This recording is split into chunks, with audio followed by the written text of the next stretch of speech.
My nonprofit organization is 2 women, Oh, me wow. and my executive director and a handful of volunteers.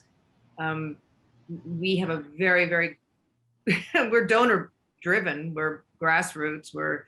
I mean, even though we're 8 years old, going on 8 years old, we're extremely small still. We would love to grow, but we just, we need funding desperately. Um, we've done a lot with little resources. We have a huge outreach. We've managed to get a great provider list going on. The website is really one-stop shopping for anybody who's interested in TSM. If they just go there, they can find a provider, they can get free resources, download the drink log, do everything. Join the community. We have a forum, we have Facebook pages, we have 7 meetings a week in all different time zones. I mean, it's really amazing how many people are on the Sinclair Method. There's a lot of young people on it as well, because they can't promise that they're going to give up alcohol if they're 25 years old. Oh, I'm never going to drink again. What about my wedding? I mean, all these questions. So we're not asking people to make that pledge and to live a life of white knuckling. I'll tell you something. When I was enforced sobriety, meaning going to AA and forcing myself not to drink, I was miserable. And now that I'm sober by choice, I just don't drink, I've never been happier. There's a huge difference from having no cravings and having tons of cravings. You cannot live a fulfilling life, in my opinion, if you're white knuckling every day.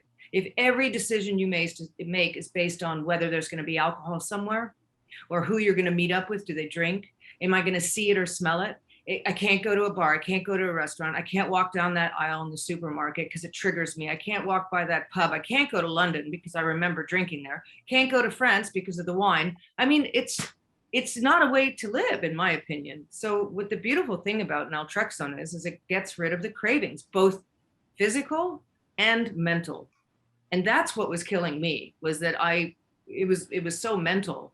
There were so many mental compulsive thoughts about alcohol, and I just didn't want my life dictated by it anymore. I didn't want to be controlled by it. So I think this is a really great option for those binging college students, for teenagers who have the genetic predisposition and are already drinking because it makes them feel like comfortable in their skin. I hear this from kids all the time.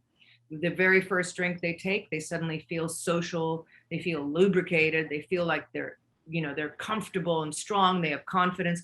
That's a danger sign for me, because then they're going to rely on alcohol for the rest of their life to feel that way. And if they have the genetic predisposition to develop AUD, they're going to, because now they're engaging in the behavior probably before their brain was even fully developed in their early 20s. So they start drinking when they're 14, 15. They really don't have a chance to dodge that bullet. I hate to say that. I'm not trying to scare anybody, but if you see that kind of behavior, this is a really great method for that section of the population as well.